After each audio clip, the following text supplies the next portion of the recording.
Hey guys আসসালামু আলাইকুম বন্ধুসকল গাইজ ব্লগ আশা কৰি আপোনালোকে সকলোৱে ভালে আছে। আজি আপোনালোকৰ লগত আমি এটা ভাল ডিছকাশ্যন কৰিম। চাওক, আজি আমি সকলোৱে মানুহ হয় আৰু আমি সকলোৱে ইনচান হয়। আগতে আমি ধৰ্ম আৰু ধৰ্ম ভেদাভেদ নকৰি আমি সকলোৱে এটা এটা বস্তু ভাবিব লাগে কি যে আমি এটা ইনচান হয়। আমাৰ শৰীৰত মাংস আছে আৰু আমাৰ শৰীৰখন যদি আমি কাটি দিওঁ আমাৰ শৰীৰত তেজ ওলাই যাব। আৰু এই তেজ আমি জাতি ভেদে যদি আমি গোটেইখিনি জাতি ভেদে হিন্দু ধৰ্ম, মুছলিম ধৰ্ম, খ্ৰীষ্টান ধৰ্ম এইবিলাকে যদি এই তেজ কাটি লৈ যাওঁ, কোনটো কাৰ তেজ আমি গম নাপাম। কিয়?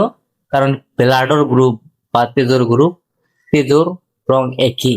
সেইকাৰণে আমি জাতি ভেদে লৰাই নকৰি আজি এটা আমি আপোনালোকৰ লগত বস্তু এটা ডিছকাছ কৰিম। সেইকাৰণে চলক বলক বন্ধুসকল, আমি ভিডিঅ'টো আৰম্ভ কৰোঁ। চাওক, আজি আমাৰ ভাৰতবৰ্ষত কি হৈ আছে মানে কি কব গাইজ, এনেকুৱা সৰু ল'ৰা ছোৱালী, এনেকুৱা সৰু ছোৱালী 50 বছৰৰ পুৰুষ এজনে কি কৰি আছে? ধৰ্ষণ কৰি আছে। এনেকুৱা সৰু ছোৱালী যেতিয়া 30 বছৰৰ এটা যুৱকে ধৰ্ষণ কৰিব, আৰু সেই ধৰ্ষণ কিয় ধৰ্ষণ কৰে আমি সকলোৱেতো মানো। আৰু সেই ছোৱালীটো দোষ কৰা নাই, বুজিছে? তুমি ধৰ্ষণ কৰিলা, কিন্তু সেই ছোৱালীজনী কি কৰিছিল তোমাক যে তুমি তাৰ ওপৰত ইমান এটা নিৰ্যাতন কৰি আছা।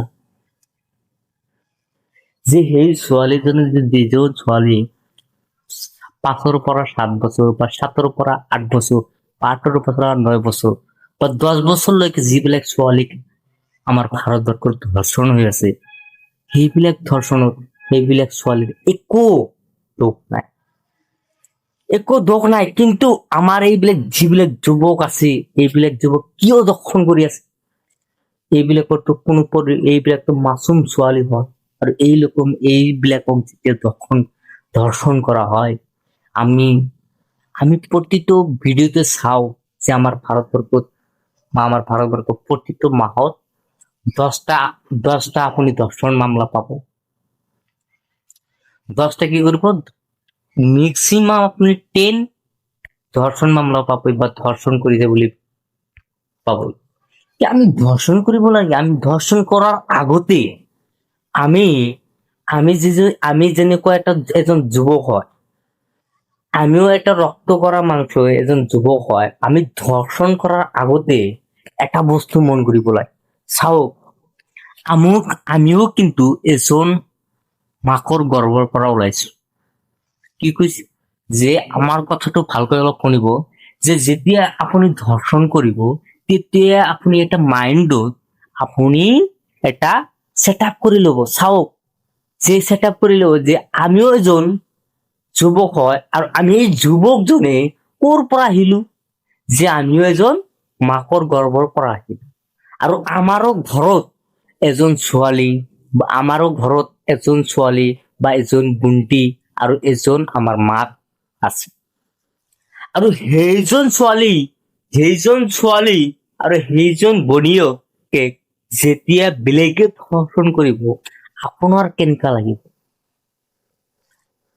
আপুনি কওক যে আপোনাৰ বাইদেউ বা আপোনাৰ ভণ্টিক বা আপোনাৰ ছোৱালীক যেতিয়া এজনে ধৰ্ষণ কৰিব, তেতিয়া আপোনাৰ কিবা লাগিব? সেইকাৰণে আমি কৈছো যে আপুনি যেতিয়াই এটা বেয়া কাম কৰিব যাব, তেতিয়া আপুনি এটা বেয়া কাম কৰোঁতে আপুনি 10 বাৰ ভাবক। 10 বাৰ ভাবিও যদি নোৱাৰে, আপুনি 100 বাৰ ভাবক। আৰু এই 100 বাৰ ভাবাৰ পিছত আপোনাক একটা বস্তু ওলাই যাব যে আপনি কি কৰিব লাগে। সেইকাৰণে কৈছো যে আপুনি কেতিয়াও এই ধৰ্ষণত নাযাব, এই ৰেপত নাযাব। কাৰণ এইবিলাক ছোৱালী 10 বছৰলৈকে ছোৱালীবিলাকে একো দোষ কৰা নাই। আৰে বাবা, আমি আমি আপুনি ভাবি আছে যে চাহিদা, আৰে বাবা চাহিদা কি চাহিদা আপুনি মিটাই? এই 10 বছৰীয়া ছোৱালীজনৰ লগত আপুনি কিহৰ চাহিদা মিটাব? আপুনি চাহিদা মিটাব যে আমাৰ ভাৰতবৰ্ষত বহুত এৰিয়া আছে, আপোনালোক হয়তো গম পায়, আমি আৰু খুলি মেলি নকলো। আমার ভারতবর্ষ বহুত এরিয়া আছে 200-300 টাকা, 200-300 টাকা, 400-500 টাকা, এইটো এটা মেটার হয় নেকি? আপুনি তাত যাওক। এই 5 বছৰীয়া ছোৱালী, এই 10 বছৰীয়া ছোৱালী, আপুনি কিয় এনেকুৱা কৰি আছে? সেইটো যদি আপোনাৰ ছোৱালী হল হয়, সেইটো যদি আপোনাৰ ভৰ্তি হল হয়, সেইটো যদি আপোনাৰ মাক হল হয়, আপুনি কি কৰিলে হয়? সেইকাৰণে আমি কৈছো যে আমাৰ ভিডিঅ'টো যতে নাযাওক, আমাৰ ভিডিঅ'টো যতে যাওক, আপোনালোকে শ্বেয়াৰ কৰি দিব। আৰু এনেকুৱা ধৰণৰ যিজন কৰে, আৰু যিজন কৰে সেইজনক অতি শাস্তি দিব লাগে। আমি সেইটো শাস্তিৰ কথা কোৱা নাই, কিন্তু আপোনালোকে নিজে নিজে ভাবক, আমি যদি এই বস্তুটো নকৰো আমাক শাস্তি কেনেকে দিব? সেইকাৰণে কৈছো দাদা, যে আপুনি এটা বস্তু বেয়া কাম কৰিবলৈ কোৱাৰ আগতে 100 বাৰ ভাবি লওক। যে এজন ছোৱালীক 10 বছৰীয়া ছোৱালীক যেতিয়া আমি ৰেপ কৰিম, সেই 10 বছৰীয়া ছোৱালী আমাৰ একো ক্ষতি কৰা নাই। আৰু সেই 10 বছৰীয়া ছোৱালী যদি আমাৰ ছোৱালী হল হয়, আৰু সেই 10 বছৰীয়া ছোৱালী যদি আমাৰ ভণ্টি হল হয়, আৰু সেই 10 বছৰীয়া ছোৱালী এইজনী যদি আমাৰ মাক হল হয়, তেনেহলে কি মই ধৰ্ষণ কৰিব পাৰিলো হয়? আপুনি নিজে নিজে প্ৰশ্ন কৰি যাওক। আপুনি নিজকে প্ৰশ্ন কৰি চাওক ন। সেয়েহে আপুনি উত্তৰটো পাই যাব। সেইকাৰণে কৈছো আপোনালোকক যে এইবিলাক নেগেটিভ চেঞ্চ বাদ দিয়ক, আপোনালোক অলপ পজিটিভ চেঞ্চ বুলি পজিটিভ মাইণ্ডত ভাবক। সেইকাৰণে কৈছো আমাৰ ভাৰতবৰ্ষত আমাৰ ভাৰতবৰ্ষ প্ৰত্যেক মাহত 10টা 20টা এনেকুৱা হৈয়ে আছে। সেইকাৰণে কৈছো প্ৰতিটো আমি ধৰ্ম জাতি ভেদে নোপোৱা নাই, আমি প্ৰতিটো মানৱ জাতি হিচাপে কৈছো যে আপোনালোকে এটা বেয়া কাম কৰাৰ আগত 100 বাৰ ভাবক বা 100 বাৰ ভাবক। তো বন্ধুসকল, আপোনালোকে ভিডিঅ'টো চালে আপোনালোকে ভিডিঅ'টো লাইক আৰু শ্বেয়াৰ কৰি দিব। আৰু বন্ধুসকল, আপোনালোকৰ মতামত কমেণ্টত শ্বেয়াৰ কৰি দিব। তো বন্ধুসকল, এইখানে আছে ভিডিঅ'টো। Tata, bye bye.